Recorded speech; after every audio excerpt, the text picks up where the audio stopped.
Hi guys, I got home a little bit early today, so I thought I'd show you what experimentation I've been doing again. I've been having fun looking at color that I can find in nature. Now I know this isn't new. Man has been creating color from natural sources long before we had synthetic things. And it's not new to me either. I've actually done projects from I was in high school looking at how to create color from plants, natural dyes. But I'm now thinking of how can I maybe use these things in my journal work, in my painting, mixed media work, and just playing about. At the moment it's just playing about to see, but it's been really interesting. Just want to show you what I have so far. I started out with the regular stuff that everybody knows, coffee and tea. And I already knew this one as well, that if I was to brew onion skin, the dry brown skin from the onions, I could create this. But then after doing those three, I began to think, will it look any different if I worked on a surface that was gessoed? So I gessoed part of this paper and started doing some of the same thing. You can see that the tea ran across the paper, and I think it's because of the gesso. It's not soaking into the paper, so it runs all over the surface. But generally I noticed the colors were actually paler on the surface that were gessoed versus those that were done on a plain paper. The colors were a little bit stronger on just the plain this is cartridge paper. I have left it a day or two and I've realized that it's gone slightly duller as things have dried, but I think I do prefer them on the natural paper, so I'm going to continue with that. So to show you what I have at the moment, I've got one there with coffee. Tea has given me a nice brown. Bit disappointed in this one.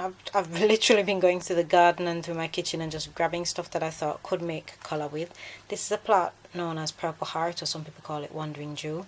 It didn't really give me anything much, but there's a different type of Wandering Jew that I had which did give me a purpley colour. This one I've just labelled right now as Red Unknown Plant because it's been growing in my garden. I don't know if it's a weed or what it is, but I like the plant, so I've kept it. It has really nice bright red leaves, and basically I've just crushed the leaves and rubbed it into the plant. This is callaloo.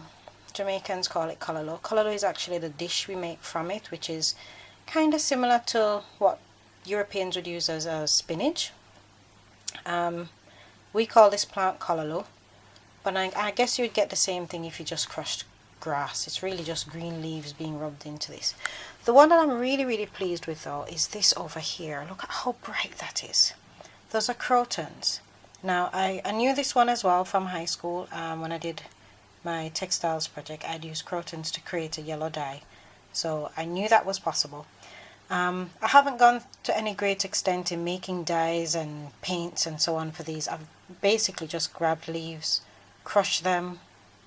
I haven't even put them in a mortar and pestle. I've just crushed them by hand and rubbed them onto the paper. So for some of them, on this one in particular, the one with the colour, I've ripped up the paper a little bit because I've rubbed it a bit too hard, and I've actually left little bits of the colour on the paper, which I'm going to leave and hopefully it will stay.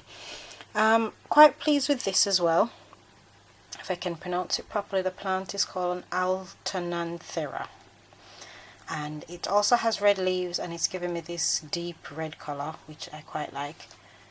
Didn't quite work when I just saw the paper. That's what I got. It's not as interesting. I think the colour looks better on a natural paper. If you just put them side by side, you can get a comparison of the two.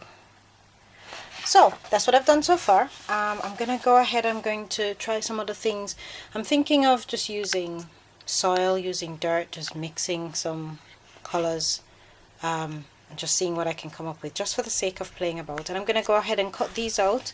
I'm going to mount them up in my journal, and I'll show you my next experiment when I get to the next stage. Look out for what's coming next. Bye.